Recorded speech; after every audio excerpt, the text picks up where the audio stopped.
राख बभूति, यज्ञ हवन की बभूति,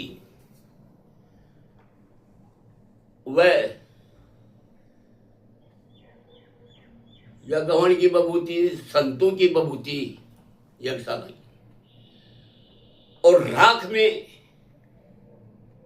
क्या तत्व है, क्या गुण है, उसको समझे आज। कि पहले हमारे डिगी मालपुरा साइड से ही, जहां मोरिंडा के घर होते थे,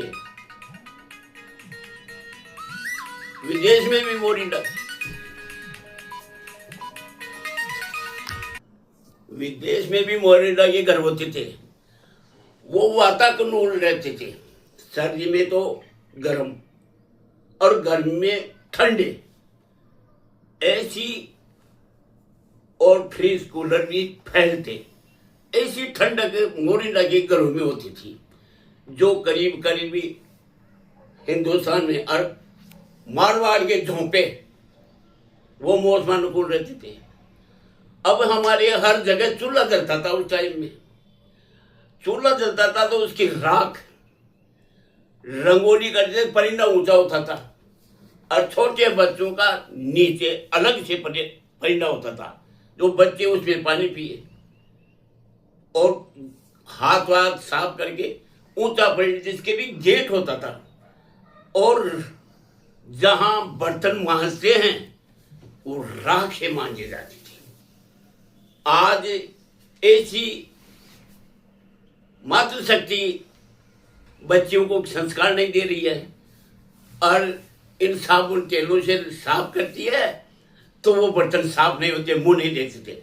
राख से साफ किया हुआ बर्तन मुंह देख लो, ऐसी सफाई होती है और इसके कीटाणु खत्म हो जाते हैं, बर्तन के कीटाणु नहीं रहते हैं। इसलिए ऐसा बनाते थे, सबूत बना के राख की ढेर चौकड़ी डाल करके और उसमें रंगोली करते थे।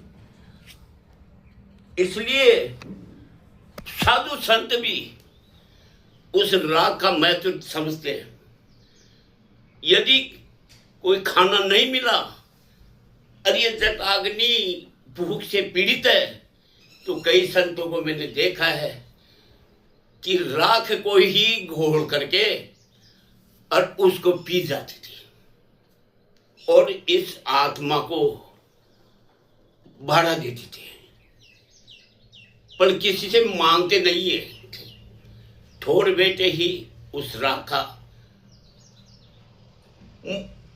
मुसीबत के समय जटाग्नि नहीं काम करे उस समय की है। वो यदि चौथ भी करते हैं, पोटी भी करते हैं, तो काली बभूति निकलेगी उनके। ऐसे ही हम फसल में राख फेंकते, क्यों फेंकते हैं? कि ये कीटाणु को खत्म कर देती है फसल के भी। इसलिए राख का महत्व जानो। और ये डिब्बी डाबी जितने भी चले हैं, बर्तन साफ करिए, इनसे साफ नहीं होते हैं, ऊंट ही रहती है। इसलिए राख से बर्तन साफ करना सीखो। ये जैन धर्म में जो गमले के अंदर राख को रखते हैं, उससे साफ करते हैं। इसलिए सभी सीखो। गमला ही ले लो, जगह नहीं है तो गमले में मांज लो। इसलिए राख का महत्व समझो। सही रह लो।